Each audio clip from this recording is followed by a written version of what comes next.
सभी मनोकामनाओं को पूर्ण करने के लिए नवरात्र के पावन पर्व में पूजे जाने वाली नव दुर्गाओं में सर्वप्रथम भगवती शैलपुत्री का नाम आता है।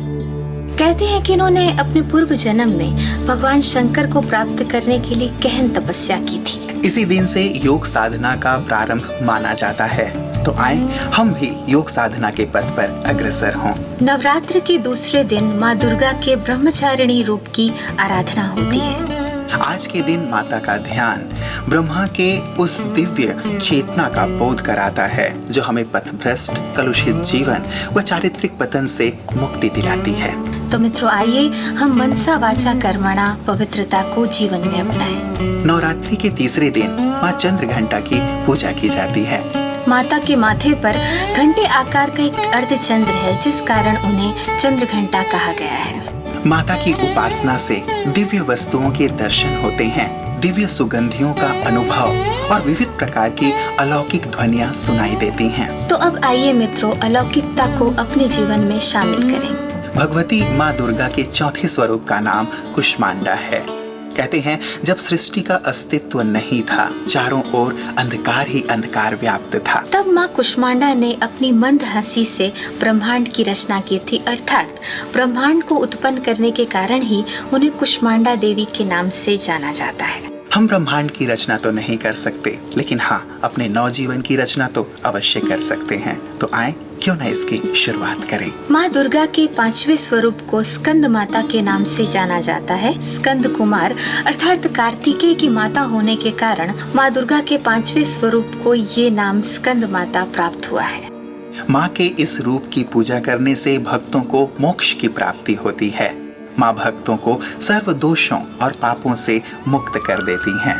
तो आए हम सब भी सर्व पाप कर्मों से स्वयं को मुक्त करने का संकल्प करें। नवरात्र के छठे दिन पर आदि शक्ति माँ दुर्गा की उपासना हम माता कात्यायनी के रूप में करते हैं। वे असुरों और दुष्टों का संहार करने वाली हैं। उन्हें महिषासुर मर्दिनी के नाम से भी जाना जाता है। जैसे इन्होंने बुराइयों का मर्दन किया, आइए हम सब भी समाज में व्याप्त बुराइयों का मर्दन करें। दुर्गा पूजा के सातवें दिन माँ दुर्गा की सातवीं शक्ति अर्थात माँ काल रात्रि की पूजा का विधान है। कहते हैं कि इनके स्मरण मात्र से ही भूत, प्रेत, दानव, राक्षस आदि सब भयभीत होकर भाग जाते हैं। माँ काल रात्रि के उपासकों को अग्नि, जल, जंतु, शत्रु और रात्रि का कोई भय नहीं रहता। तो आए हम भी माँ का सच्चे दिल से ध्यान कर भय मुक्त बने। नवरात्र की अष्टमी में माँ महागौरी की पूजा की जाती है।